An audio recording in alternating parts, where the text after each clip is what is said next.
bienvenidos a su programa Vladimir a la Una. Hoy vamos a tener dos invitados. Tenemos a Julio Borges, coordinador general del Partido Primero Justicia, a quien le damos la bienvenida. Julio Borges. ¿Qué tal, Vladimir? Y luego tendremos a Jesús Faría, que lamentablemente no pudo culminar su participación en este espacio el viernes pasado y quedamos en volver a tenerlo en vista de que hubo una rueda de prensa del ministro Fleming, ¿no? Pero bueno, Julio, bienvenido. Muchos temas, gracias, Vladimir. sobre todo gracias por en materia invitarme por política, fin, vale. Bueno, teníamos pendiente. Sí, Pasa vale. que fuiste a tu espacio del canal, ahí iba mucho, pero no había venido a Vladimir a la Una. Menos mal que viniste. Bueno, Julio, antes de entrar en los temas nacionales, te voy a hacer una pregunta que te dije, quería formularte. Le tiene que ver con la situación de Ismael García y Miguel Pizarro y otros dirigentes de Avanzada Progresista. Sí. Se dice que están a punto de irse a Primero Justicia. Bueno. Ustedes ya le tienen las cosas listas allá. ¿Es cierto que se van, se quedan? Mira, nosotros hicimos hace 2 semanas lo que llamamos un comité político de Primero Justicia. Es la reunión de todos los dirigentes de todos los estados. Y hicimos como nuestro plan 2014. Y entre esos temas está la necesidad y la importancia de fortalecer a Primero Justicia con líderes regionales, líderes nacionales, y estamos en ese proceso de crecimiento. Y entre eso hemos hablado, por supuesto, con Ismael, con Miguel, con toda una cantidad de gente que está dentro del equipo. Y bueno, ese proceso va, como con mucha otra gente, para que podamos consolidar dentro de la unidad democrática la fuerza de Primero Justicia al servicio del país. Esos son procesos lógicos, la verdad. ¿Eso no crearía algún roce en la relación con Henry Falcón y con el resto de Avanzada Progresista? No, para nada, porque no es que tú estás llevándote a alguien de un sitio. Son militantes que han decidido dejar de militar allí y que hoy están a la búsqueda de una nueva casa. Ese es el proceso que se está dando. Es decir, si no vinieran a Primera Justicia, irían de todas maneras a otro lado, porque más bien están dejando de militar allí. Ese es el proceso. Yo le preguntaba a Henry Falcón sobre ese tema en una oportunidad en la radio. Y yo le pregunté, ¿y tú te irías para Primera Justicia? Y él me respondió con mucha firmeza, jamás. Yo soy progresista, dijo. Bueno, eso es su opinión personal. Yo a Henry le tengo todo el aprecio. De las primeras personas que desde hace años ha señalado a Henry Falcón como buen alcalde, buen gobernador, he sido yo. Y creo que dio fruto, porque al final vino para acá, fue jefe de campaña de Enrique en las elecciones presidenciales, ha sido aliado nuestro en la Asamblea, de manera que aquí estamos todos remándose al mismo lugar, que es cambiar el país para bien. Eso es lo más importante. ¿Qué evaluación haces tú del proceso de diálogo que se ha abierto en Venezuela en algunas áreas, ¿no? Por ejemplo, sobre todo en el tema de la seguridad, ha habido reuniones del presidente con los gobernadores, tanto de oposición como del chavismo, con alcaldes también. Sí. El ministro de Interior y Justicia y Paz ha tenido una actividad muy intensa en ese sentido, se ha reunido con buena parte de los gobernadores y alcaldes en el país también abordando este tema. Incluso... Bueno, ahí yo veo que hay dos opciones, Vladimir. Una opción que no es la que yo deseo, que es que este llamado diálogo, que todavía no es diálogo, se quede solamente en la foto. Eso para mí Lo cual sería frustrante. Es frustrante. Eso es burlarse de un país que quiere que nosotros pongamos de lado lo que nos divide y pongamos de frente lo que nos une. Eso sería lo ideal. Pero hoy estamos en la foto todavía. Esa es la verdad. Creo que gente de la Alternativa Democrática, como Ledesma y los alcaldes, luego Enrique, viendo a poner lo mejor de sí por el tema de la seguridad, han dado un paso sensato en un país que tiene una crisis enorme. Ahora, el gobierno tiene que pasar de la foto a una cultura del diálogo. ¿Qué significa la cultura del diálogo? Aceptar que el otro existe, que el otro tiene los mismos derechos que tú, que el otro tiene la misma dignidad que tú, y que en la diferencia tú puedes lograr, por el bien del país, construir un plan común. ¿Estará el gobierno dispuesto a hacer eso? Ojalá, porque hoy por hoy, tú veías ayer Maduro de nuevo insultando, hace pocos días de nuevo insultando a Enrique. Entonces, quien tiene la pelota en su cancha es el gobierno. Y ojalá que no solamente el tema del diálogo sea una foto o una táctica o un paso que se da en una coyuntura, sino que creo y espero de corazón que sea algo de corazón que lo hagan y que haya un verdadero arrepentimiento de las cosas que hay que dejar atrás y más bien un proceso ahorita de reconciliación hacia adelante. Lo quiero que sea así, espero que sea así. No veo que las cosas se estén dando de esa manera, pero quiero darle todavía unos días de crédito antes que nosotros podamos definitivamente ponerle una nota y hacer un balance de todo esto. Ahora, Julio, ¿el arrepentimiento sería bilateral? Claro, Reconciliación significa arrepentimiento. Tiene que haber una transformación de la persona para dar ese paso de reconciliación. Si no, no hay cambio. Si yo te he insultado, Vladimir, si yo te he golpeado, si yo te he humillado, si yo te he perseguido, y te digo, bueno, vamos a hablar ahorita, Vladimir, ya somos amigos, y no hay un proceso de, Vladimir, yo te pido disculpas por lo que ha pasado, yo quiero cambiar en las cosas que he hecho mal, no hay reconciliación al final. Hay simplemente una movida política. Entonces, eso está por demostrarse. Y quien tiene que demostrar eso, quien tiene de nuevo, repito, la pelota en su cancha para demostrar al país que esto no es un jueguito, una foto, una táctica, un pasito que se da a un momento dado para salvar una coyuntura, es el gobierno. Sin embargo, el hecho que se llame diálogo no quiere decir que va a haber acuerdo en todas las cosas. Eso sería imposible, digamos. Ni El diálogo es... Ni deseable tampoco. Ni lo deseable porque se supone que son proyectos políticos distintos, visiones distintas. Claro. Pero, por ejemplo, frente a temas específicos, hay dos temas que son urgentes o muy importantes, si se quiere, en la Venezuela de hoy. El de la seguridad, que ya se viene abordando, pero está otro frente al cual el camino luce mucho más empedrado, que es el tema económico. Bueno, te lo pongo en estos temas. Sería una gran mentira, y yo creo que el gobierno miente descaradamente, y el país no tiene que creerle al gobierno en esta mentira, que hay inseguridad porque no hay diálogo en el país. Nada que ver. Nosotros más bien hemos puesto la necesidad de hablar porque estamos tan ahogados de violencia y de impunidad que algo hay que hacer. Pero en Venezuela no hay inseguridad y violencia porque no haya diálogo. Separemos las cosas, son dos cosas diferentes. Quien ha tenido la responsabilidad mayor sobre el manejo de la seguridad en un 99% es el gobierno. Tiene la plata, tiene los tribunales, tiene el Ministerio de Relaciones Interiores, tiene la coordinación policial, tiene a la Fiscalía. De manera que aquí el único responsable de la violencia es el gobierno nacional. Ahora, el caos ha llegado a tal nivel de decadencia que, bueno, uno dice, vamos a ver si le damos unas ideas, nos ponemos a la orden, porque el país está desangrándose. Entonces, bueno, ahí lo que estamos es teniendo muy buena fe. Enrique mandó un Twitter donde decía, pongamos las diferencias de lado cuando murió Mónica Spears, cuando asesinaron a Mónica Spears, y dijo, vamos a reunirnos, señor Maduro. Y creo que es un gesto que el país le aplaude. Ahora, eso no significa que el gobierno sea excluido de su responsabilidad. El gobierno es responsable de 1000 cosas que hay que hacer y hay que hacer hace 15 años y no se han hecho. Luego, con el tema de la economía, sí se necesita diálogo allí, ojalá, porque la economía funciona en base a confianza. Y si el gobierno no tiene un diálogo sincero para cambiar, no con la oposición, sino con los sectores productivos del país, con los comerciantes, con los sindicatos, para decirle que va a ser un gobierno que respeta las reglas de juego y que va a promover el progreso del país, entonces vamos a seguir en la crisis económica. ¿Qué es lo que está pasando en Venezuela ahorita? Bueno, que el gobierno tenía una bola de plata, Vladimir, literalmente. A este gobierno le entraron 1 millón de millones de dólares, es decir, 1.000.000, 6 ceros, más 6 ceros más de dólares solo por petróleo. Y ahorita el gobierno nos dice que no hay dólares. Y quiere echar la culpa a un grupo de personas que viaja o las personas que tienen las remesas.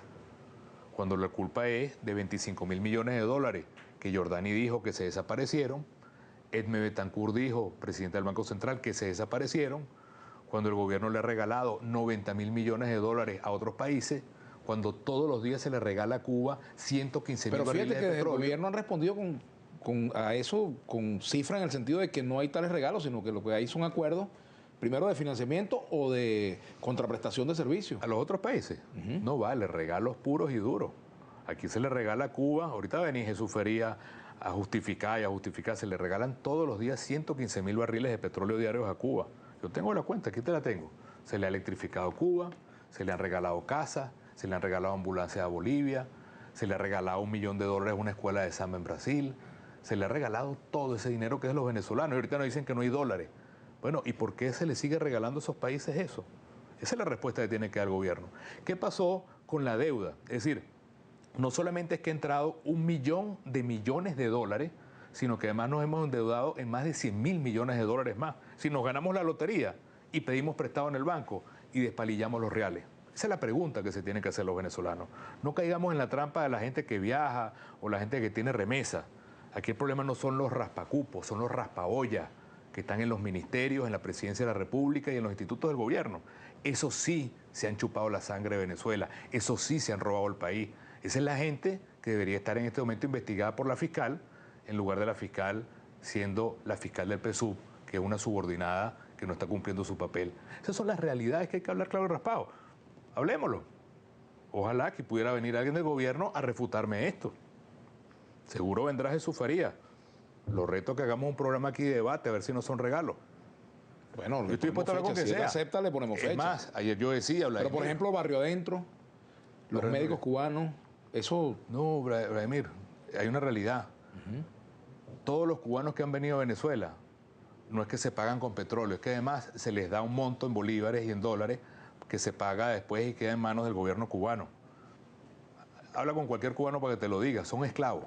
Ahorita está la misma polémica en Brasil. Vean las noticias en Brasil, cómo hay allá todo el gremio médico en Brasil diciendo lo que están trayendo son esclavos cubanos para que ejerzan medicina acá, el mismo debate. De manera que eso no es algo que nos están dando gratis. Se le regala mucho real a Cuba, se mantiene Cuba y además se le paga a todos estos convenios. De manera que yo estoy seguro que nosotros... ¿Qué proponen ustedes? ¿Suspender, eliminar todos los convenios de cooperación, Petrocaribe, eliminar la cooperación con Cuba? Te la pongo más fácil. Que el gobierno sea el que se aprieta el cinturón y no que ponga al pueblo, que es el más pendejo, a apretarse el cinturón él. Eso es muy fácil. ¿Sabes cuánto le debe República Dominicana a Venezuela por petróleo? Casi 3.000 millones de dólares. ¿Se los ha pagado? ¿Cuba le ha pagado algo por Petrocaribe? Esa es la pregunta que hay que hacerse. Los 145.000 millones que están debajo del colchón de Chávez, del Fonden, ¿dónde están? Los 25.000 millones de dólares de Cadivi, ¿dónde están? La compra de armamento militar, para poner otro ejemplo, se han gastado cerca de 20.000 millones de dólares en compra militar. En lugar de invertir en la seguridad social de nuestra Fuerza Armada, en el bienestar de nuestros oficiales, se ha gastado 20.000 millones. Ahorita salió en el Universal un artículo donde dice un informe interno que es chatarra lo que se compró. ¿Dónde están los perros de la guerra presos por esa corrupción? Entonces la culpa es de los pendejos raspacupo o de los raspaollas. Ese es el diálogo que me gustaría tener. Porque el diálogo tiene que comenzar por la verdad. Por la verdad. Y en Venezuela la verdad tiene menos valor que la vida. Para que tú te imagines lo poco que vale la verdad en Venezuela. Esa es la realidad de hoy. Y ese es el cambio que tiene que haber. Entonces, bueno, que Enrique, que Ledesma, que los alcaldes hayan ido a poner la mejor disposición a hablar, no significa, señores, que estas personas estén claudicando. Todo lo contrario. Sino que tenemos muchas cosas que decir, tenemos muchas ideas que proponer, pero queremos que la conversación se dé con la verdad. La verdad existe, la verdad está allí, y por más publicidad que le metan, cadenas, ruido, la verdad siempre resplandece, siempre. Tú hablabas hace rato de la rectificación, del perdón. En este caso, ¿cuáles son los pasos que ha dado la oposición aparte de ir a Miraflores? O sea, ¿esa ida a Miraflores implica el reconocimiento del presidente Maduro?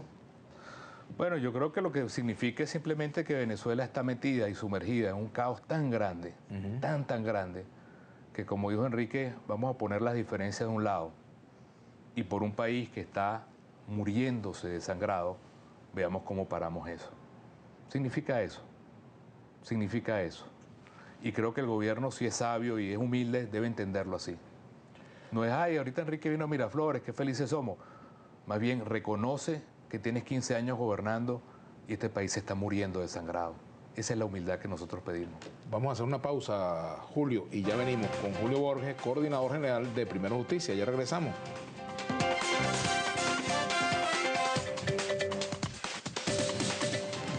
Bueno, seguimos conversando con el diputado Julio Borges, coordinador general de Primero Justicia. Julio, aquí hay mensajes en el Twitter, por supuesto, ¿no? Aquí te dice Venezuela, mi patria. ¿Por qué no ayudas a construir un país sin enfrentamientos políticos? ¿Por qué cuando opinas es para buscar problemas? Dice, ¿no? Por aquí dice Gerardo Pérez, el gobierno le echa la responsabilidad a los raspacupos y los 1.000 regalos en millones de dólares a otros países que. Carlos Mars dice, Borges, dile a Tomás Guanipa cómo se llama la encuestadora que dice que el 74% de los venezolanos está en crisis económica. Y por aquí te pregunta Joaquín Pereira, ¿qué opina Julio Borges del llamado a la calle que hacen varios grupos para el 2 de febrero? ¿Sabes algo de esa convocatoria? ¿Por dónde comienzo? Todas que tú quieras. Bueno, no, Tomás estaba presentando hoy una encuesta que terminamos y es interesante porque se demostró algo muy sencillo, que es que el llamado efecto DACA, donde se le quiso echar la culpa a los comerciantes y tal, y la especulación, ha tenido un desinfle y la gente se dio cuenta que si bien hay comerciantes especuladores, el gran especulador del país es el gobierno, que es el dueño de los dólares. Aquí todos los dólares son del gobierno. Entonces el gobierno decide a quién se los doy, a DACA para que traiga televisores, a gente para que vaya a estudiar afuera o a empresas para que traigan alimentos. Entonces él es al final el que tiene la decisión sobre todos los dólares del país. Y él es el que decide si se lo dan a empresas fantasmas o se los cogen ellos o se los regalan a los cubanos. Esa es la realidad. Entonces el gobierno no puede venir ahorita a decir que hay una guerra económica cuando el que tiene la caja de machete, que son todos los dólares del país, es el propio gobierno. Es una cuestión que yo creo que nadie en el país se la cree. De manera que Tomás presentó una encuesta hoy donde dice que después de las medidas, casi un 70% de los venezolanos sienten que el rumbo de la economía en Venezuela está muy mal. Ahora, si yo pudiera resumir, Vladimir, ¿cuál es el problema real de Venezuela? Y lo pongo otra vez para el debate de Jesús Faría. El problema Jesús real... está viendo de aquí porque estamos esperando para Saludos. El debate fundamental que tiene que dar Venezuela, donde el diálogo es importante, es por qué Venezuela no produce nada. Ese es el rollo. Si yo no produzco vaso, no produzco papel, no produzco computadora, no produzco camisa, moto, repuestos, si yo no produzco nada como es Venezuela, ni comida, y todo lo compro afuera, entonces al final tienes una economía que no es independiente, como el gobierno se llena la boca. Es un pobre país que todo lo compra afuera. Y eso tenemos que nosotros cambiarlo. La solución del país es una Venezuela que produzca, que tenga orgullo incluso de vender afuera las cosas que producimos acá. Y eso nos va a permitir ser verdaderamente un país rico. Esa es la realidad del país. ¿Qué opina Julio Borges del llamado a la calle que hacen varios grupos para el 2 de febrero? Te preguntan eso, ¿no? No, eso es totalmente válido. Todo eso está dentro de lo que es el paraguas de la mesa de la unidad. Y ahí hay libertad de que cada quien en su partido, en su movimiento, tenga todas las expresiones que quiera para promover todas las banderas que quiera. De verdad que tanto el diálogo ha sido refrendado por todos en la unidad, por todos, como también la necesidad de protestar. Esas dos cosas que la gente quiere poner como si fueran excluyentes han sido firmadas por todos en el 23 de enero, en el documento de este año y el del año pasado. De verdad que todo vale dentro del mismo tablero de la unidad. Dice Richard Fuentes aquí, ¿cómo se puede llamar opositor si usted coordina un partido que negocia con el chavismo? Por favor, que lo sepan todos, dice. Bueno, precisamente le diría a Richard que él tiene que revisar el lenguaje. Una cosa es estar siempre dispuesto a hablar por las soluciones del país, que siempre lo estaremos y lo reiteramos. Ojalá, quiero recordarte algo, Vladimir, lo dije ayer. Maduro, cuando fue a la Asamblea Nacional, prometió que los ministros iban a ir a la Asamblea para que nosotros pudiéramos someterlos a las preguntas como parlamentarios. Reitero, señor Maduro, que estamos esperando eso, que los ministros vayan a la Asamblea, como se hizo una vez en cadena nacional, y respondan las preguntas que el país está esperando sobre la economía, la devaluación, la inflación, el desabastecimiento, la seguridad. Eso no significa que nosotros tengamos ninguna negociación con el gobierno. El deber nuestro es exigir que haya diálogo. Esa es nuestra tarea. ¿Para qué? Para que se solucionen los problemas. Esa es nuestra tarea fundamental. Diálogo para que haya reconocimiento, respeto y solución a los problemas del país. ¿Calentar la calle está en la agenda de la oposición? Calentar la calle siempre va a ser importante para nosotros. Un país donde no hay justicia, un país donde la justicia está totalmente tarifada y está partidizada como la justicia en Venezuela, lo único que le queda es calentar la calle. Yo cuando veo a la fiscal que asume esa posición es totalmente política y no es una persona institucional que está al servicio de todo el pueblo, y veo que aquí en Venezuela la impunidad llega al 98% de los casos y la fiscal está persiguiendo a los tuiteros, a los diputados, a los periodistas, a nosotros lo que nos queda es protestar en la calle.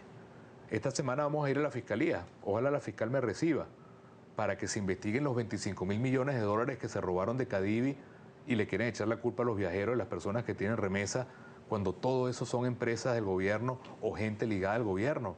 Eso sí habría que investigarlo de verdad. Yo emplazo a la fiscal a que deje de ser la fiscal del PSUV y sea la fiscal de todos los venezolanos. De manera que la calle siempre será válida mientras no haya paz y justicia en Venezuela.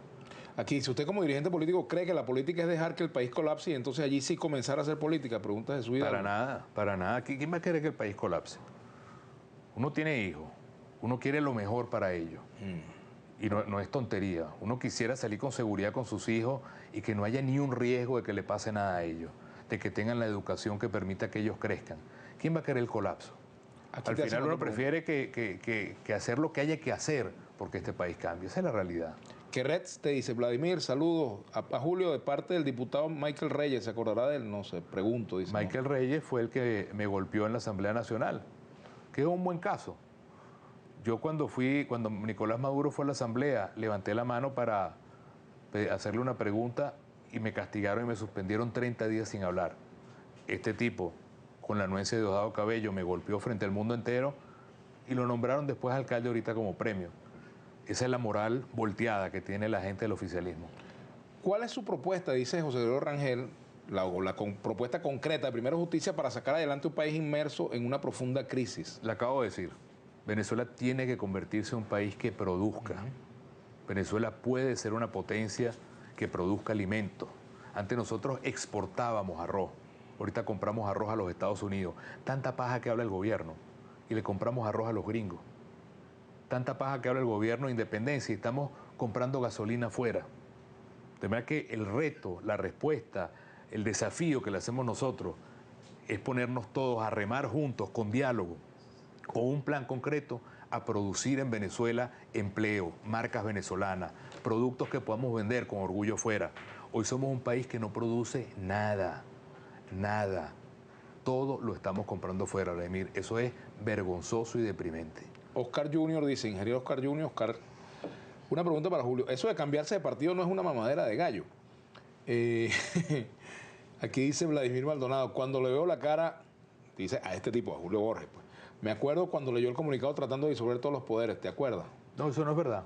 Nosotros leímos un comunicado antes de los sucesos de abril pidiendo precisamente una salida democrática, elecciones adelantadas. ¿Qué dijimos en ese momento? Evitar el choque de trenes. Lo hubiéramos podido tener sin el resultado triste del 11 de abril. Lo volveríamos a hacer totalmente. ¿Qué mejor que en ese momento que renunciar todos a ir a elecciones, que fue lo que propusimos? Se hubieran evitado muchas cosas. Bueno, después vino el referéndum. Bueno, vino años después, vino del 2002 al 2004, vino después. No me simpatiza el gobierno, dice Carlos Andrés Naveda, pero ¿por qué ustedes no hacen nada para mejorar el país? Eso sí, en el marco de la ley. Pero lo hacemos. Todas las leyes que hemos puesto en la Asamblea, la ley de emisiones está congelada en la Asamblea. Una ley que tú conoces bien, Vladimir, porque tú fuiste el luchador de este tema. El Cestaticket para nuestros viejitos pensionados. La llevamos con firmas populares, está congelada. La ley del primer empleo la llevamos con firmas y está congelada en la Asamblea. La ley de producción nacional, congelada en la Asamblea. La ley candado para prohibir los regalos a otros países, congelada en la Asamblea. La ley de barrios para darle el título de propiedad a la gente que vive en nuestros barrios en toda Venezuela, congelada. Y por si eso fuera poco, la gestión de Enrique Capriles como gobernador.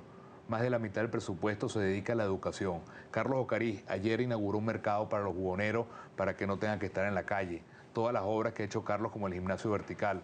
Ramón Muchacho ahorita que ya ha puesto la seguridad en todas las calles. Carlos García limpiando Mérida. Bueno, nos sentimos muy orgullosos, tanto de lo que ha hecho Primero Justicia como los otros alcaldes o gobernadores de la oposición. Entonces, nosotros sí sabemos gobernar. Tenemos una idea clara de cómo hacer las cosas.